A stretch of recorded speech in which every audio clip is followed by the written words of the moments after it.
Hi, I'm Sean, the founder and CEO here at Ascend. I wrote my first data pipeline 15 years ago, and it's been really exciting to watch how much has changed and, frankly, how much has not changed across the industry. Back in the day, it was Sawzall internally inside of Google. We've seen the introduction of Hadoop and Spark and Cassandra and Mongo and Kafka and all these other great technologies that have been really exciting. We are now able to process more data at larger volumes faster and do more complex things than ever before. What hasn't changed a whole lot, and what is really, I think, a huge opportunity in the industry in general, is for us as data engineers to create new paradigms for how we architect, design, and build our data pipelines themselves. What we're going to spend a lot of time on today is actually one of the core elements of how Ascend works, which is taking the traditionally imperative notion of how we build software and pipelines more specifically, and how do we upgrade that to a declarative model. Both of these have really interesting modes of how we work as software engineers, both with some of their pros and cons. But we're going to spend a lot of time comparing and contrasting that and going a little bit deeper. So let's get started. Today we are talking about the differences between declarative and imperative. We're going to spend a little bit of time first talking about it as it pertains to cheeseburgers, my favorite food group. And then we're going to translate that over to data pipelines, which is probably why you tuned in the first place.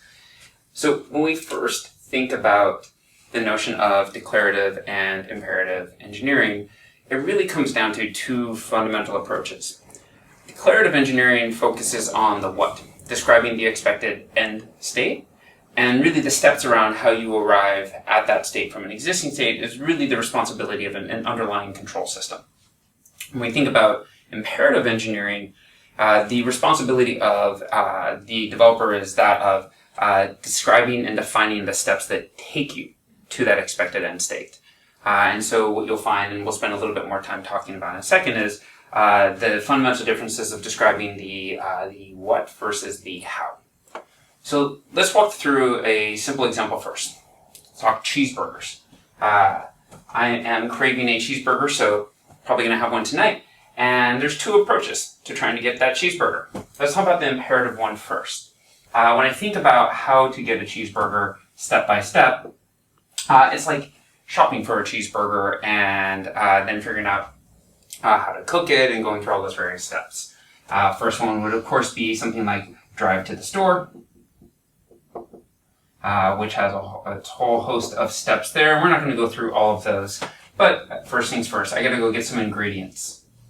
The second thing that I'm going to be doing is at the store, I'm going to go and buy a bunch of those ingredients. And there's always a ton of sub-steps as part of that, right? It's not just go buy the ingredients, but because I get lost in pretty much every store I go to, there's lots of things like ask for directions, look for the ingredient in the aisle. I have spent hours staring at chickpeas, thinking that I needed garbanzo beans and not knowing the difference. And eventually you find those right ingredients and you get all of them. You go pay for everything and you head home, and then you start to cook or start to prep all of your ingredients. So then you do things like prep. You may chop up some of the lettuce, the tomatoes, and so on and so forth. And then you start to go and actually cook. And you'll go through all those various steps, and eventually somewhere down here you start to eat.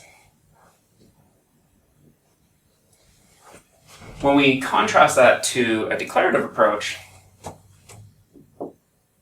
my most favorite way of doing this is step one, I open up the DoorDash app on my phone.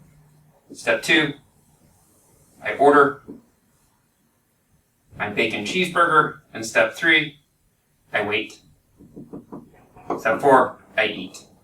And it becomes pretty simple in contrast. Now, if we describe this same thing for data pipelines, there's a lot of similarities. I bet you didn't tune in trying to figure out the similarities between cheeseburgers and data pipelines, but there are quite a few. Oftentimes, when I'm thinking about how to build a data pipeline, something that may be extracting a bunch of data out of a lake, transforming it, putting it into a warehouse, there's a lot of things. Like, for example, I have to do a lot of my upfront work. I have to go spin up and launch a Spark cluster. I have to make sure that it's running on the right instances, that they're all available, that I have the right capacity. Then I have to actually start to do things like buy the ingredients. Not too different from listing out all of the data.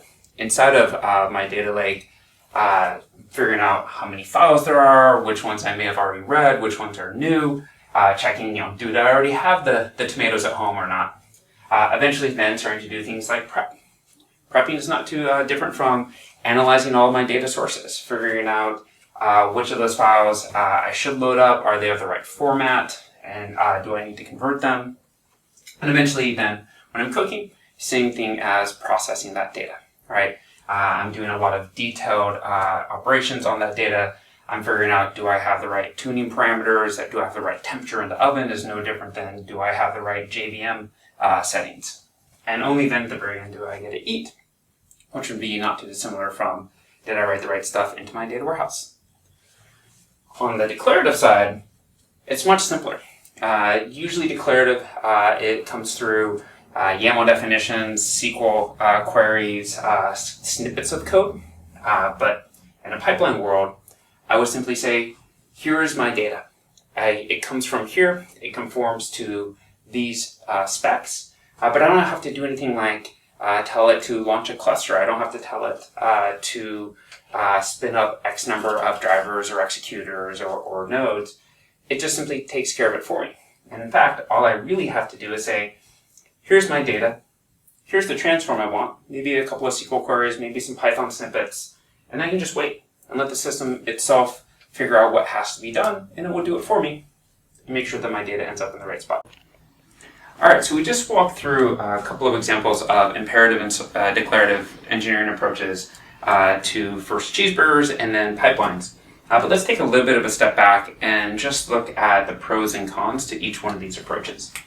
In most industries, we usually see technology start with imperative-based models, and for a fairly good reason. First we start with, we get a high degree of flexibility. So when the first data pipelines were built, it wasn't really clear what those repeatable design patterns were and what was really needed across the industry. So that flexibility was really valuable. Moreover, you get a lot of control. A lot of different companies and a lot of different teams are building a lot of different things, and as a result, they needed a lot of very specific control around how their system ran versus others. The big cons we see, though, as we use a lot of imperative approaches, is that the fundamental job of imperative programming is to take a system from one state to the other. But to know the steps that are required, you of course have to actually maintain state. And so as engineers, we end up incurring the entire burden of state management ourselves. Moreover, in doing so, we end up introducing a lot of assumptions into our code based off of the observations we make as we are writing the system itself. This means that we have a ton of manual optimizations that may or may not still be valid, but still have some drag and debt inside of our code. And oftentimes, we have to write a lot of things like data integrity checks and deal with failure management.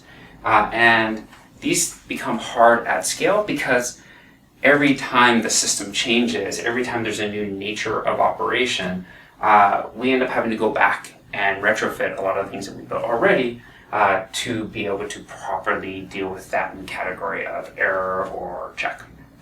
And so while we get a lot of freedom, flexibility, and control, it comes at a pretty high cost, and that cost ultimately boils down to developer productivity. Now, let's change gears and let's go over here to declarative, right? Declarative pipelines and just declarative system in general aren't all fantastic. They do come at certain trade-offs. One of them is, of course, when we think about some of the cons, is you need a system that's very domain specific. It's very hard to take a system that works for data pipelines and make it work for container orchestration, or vice versa. As a result, we find most declarative systems really do require a lot of deep understanding of that domain. The second thing that we see a lot of is they are really difficult to optimize because the system itself automates a lot. And so the need of the system is to have a really deep understanding of the goals of the developer and of the actual system and the underlying state so that it can optimize for you. And then ultimately you need a system that exposes enough annotations so you really can actually hint to that system the desired behaviors. Now, despite these cons, why we see most industries and most technology domains try and make shifts towards declarative engineering is for an incredible amount of pros. Really, this boils down to that ability to write far less code. We see in the shift to declarative systems, you usually get an order of magnitude less code required to accomplish the goals, which of course then introduces far faster dev cycles. One of the reasons that you need less code is because all of these things that you must adapt to, all of these main optimizations, integrity checks, failure management, you must do over here with imperative-based systems, that control plane, that control system itself in a declarative model, it is responsible for that. And as a result, you don't have to write all the code for that. The system itself will take care of it. Consequently, this ends up leaving you with far less maintenance burden as well. And this is really why we see most folks over time move towards this declarative system. So in short, whether it's container orchestration, cheeseburger ordering, or data pipelines, we really see a huge amount of advantage as we move from imperative-based systems to declarative. I'd encourage everybody who's watching this, give it a spin for yourself. Take a run at our system, go build some declarative data pipelines, see the power of the intelligent and autonomous control plane, and let us know what you think. Thanks a lot.